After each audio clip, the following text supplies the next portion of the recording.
Здравствуйте, вот такой вопрос.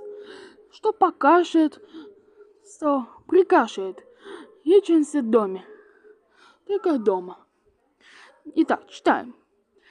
Заболел, как лишь называется, осматривается как болезнь. Называется эффективным способом. Например, делаешь курение. Что-нибудь еще можно, когда вы неправильно поступили. Но прежде всего, давайте называется обратите внимание на следующее. Когда вы с детем на улице. То есть, когда не бывает аллергия.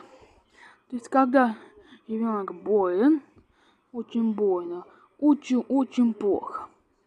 Что тут плохого? Надо еще подозрение. Что надо делать? Покажет эгот. Вот это китайне, которые занимаются. Называется в описи разгар отопительного сезона. Хороший увлажнитель.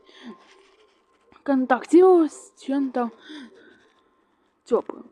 Называется контактировать с чем-то тепло.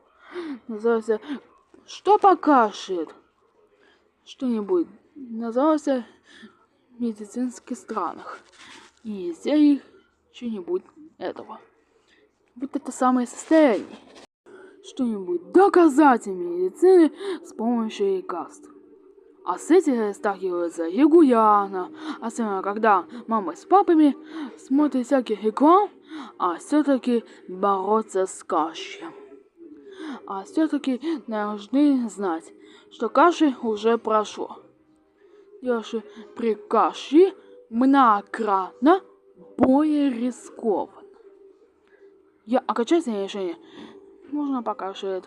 Лечимся дома. Не боитесь, всего доброго.